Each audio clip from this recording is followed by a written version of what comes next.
Vítám vás u dnešního videa a v dnešním videu si povíme, proč děláte Peterbot edit špatně.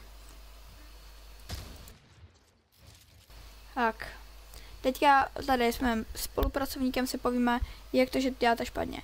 Nikdy nesmíte stát takhle uprostřed, protože on, když skočí, tak se stane přesně tohle. Prostě začne dostávat hity. Ne, teďka neřešte. Trošku jsem to pomysoval. A vlastně takhle začne dostávat hity. Ale když udělá jednu důležitou věc a přijde až úplně k tomu rohu, jako úplně doprava, tak teďka koukněte, co se stane. Je to fakt hard ho teďka kvůli tomu hitnout.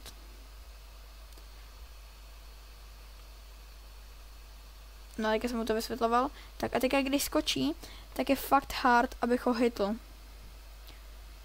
Teďka nemám šanci skoro žádnou ho vidět. Jedině, kam ho můžu trefit, tak do hlavy. Ale když vlastně střílíme do těla, tak to je fakt hardcore. Teďka ukážu, jak to je z mýho pohledu. Když tam bude skákat. Takhle skáču až moc, jsem až moc open.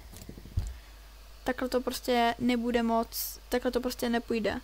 Ale když to editnu a půjdu až doprava, až doleva, sorry, tak takhle, když začnu skákat, tak on nemá skoro žádnou šanci mě trefit.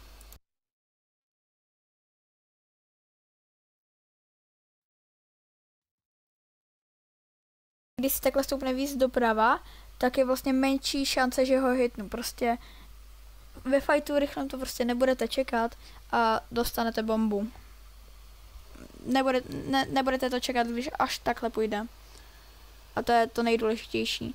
Teďka vám to tady následně ukážu. Když skočí, tak boom, úplně easy. Teďka jsem měl problém s prohazováním zbraní, ale to neřešte. Takhle úplně easy. V fightu to bude vypadat nějak takhle. Skočí, až moc open, dostane bombu. To vlastně není moje. A začínáte se vlastně fightit. Teďka jsem jako nehrál úplně naplno. Jenom mi šlo o to, jako abych nějak znázornil ten náš fight. A teďka vlastně Peterbot se rozděluje na dvě části. Teďka mířím na piecing. Tady když jste, tak vlastně jde o to, abyste full piecli toho protivníka a dali mu rychlou pumpu. A potom máme fightící způsob a to jdete až úplně do toho leva. Tak já jsem to myslel, super. A protože když jdete úplně až doleva, tak jsem už to několikrát říkal, je to prostě těžší ho trefit. Takže jo, potom tady dám ještě obrázek, jak to vypadá a jak se to rozděluje. Tak, tady ten obrázek máme už a označil jsem to na dvě části. P a F.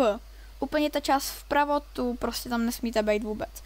Ta modrá část, kde je napsaný P, to je jako piecing. Tady v té části, když jste, tak písujete toho protivníka. A potom tam máme F jako fighting. Takže tam, když jste v téhle části, tak toho protivníka vlastně fightíte. Teďka vám dám do pozadí nějaký random věci. Když jsem fightil mýho kamaráda. Budu rád za like, odběr a zatím. Čau, čau, čau.